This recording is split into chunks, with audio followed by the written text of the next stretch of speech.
আইপিএলের নিলামে ইতিমধ্যে বেশ কয়েকটি চমক দেখতে পাওয়া গেছে। তার মধ্যে অন্যতম হলো মুস্তাফিজুর রহমানের আনসোল্ড থাকা।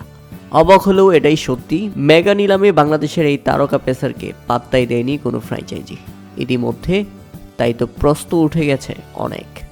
অবশ্য ঘটনাটি ঘটেছে গত মৌসুমেই। বাংলাদেশ ক্রিকেট বোর্ডের সাবেক কর্তা জালাল ইউনুস সাংবাদিকদের জানিয়েছিলেন, আইপিএল খেলে মুস্তাফিজুরের কোনো উন্নতি হবে না। আইপিএল থেকে মুস্তাফিজুরের শেখার কিছু নেই, বরং ওর থেকে মুস্তাফিজুর দেশে চলে আসুক। দেশের ক্রিকেটাররা মুস্তাফিজুরের কাছ থেকে অনেক কিছু শিখতে পারবে। আইপিএল থেকে মুস্তাফিজুর অনেক কিছু শিখলে তাতে আমাদের লাভ কি?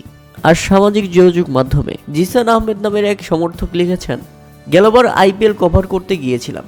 মুস্তাফিজের কি ক্রেজ ছিল চেন্নাইতে তা দেখেছি, কিন্তু সব ক্রেজ কমে যায় যখন আইপিএল ছেড়ে ফিজ চলে আসেন জিম্বাবুয়ের বিপক্ষে খেলতে। চেন্নাইয়ের ভক্তরা বলেছিলেন, জিম্বাবুয়ের বিপক্ষে খেলার জন্য যে প্লেয়ার আমাদের ছাড়তে পারে তাকে আমরাও চাইব না। এবার বুঝলাম শুধু সিএসকের সমর্থকরা না, টিম ম্যানেজমেন্টও এমন প্লেয়ারকে চায় না। আর যে কারণেই গত আইপিএলে চেন্নাইয়ের হয়ে টপার পারফরমেন্স করা মুস্তাফিজুর রহমানকে এবার দলে ফেরায়নি চেন্নাই সুপার কিংস। দলে ফেরায়নি মুস্তাফিজুর রহমানকে বাকি কোনো ফ্র্যাঞ্চাইজিও। তাই তো শেষ পর্যন্ত গতবারের 14 উইকেট শিকার করে পার্পল ক্যাপ নিজের দখলে করে নেওয়া মুস্তাফিজুর এবার দলই পেলেন না আইপিএলে। মুস্তাফিজের এমন পরিণতির জন্য দায়ী বাংলাদেশ ক্রিকেট বোর্ড। প্রিয় দর্শক, এ ব্যাপারে আপনাদের মতামত অবশ্যই আমাদের কমেন্ট করে জানাবেন।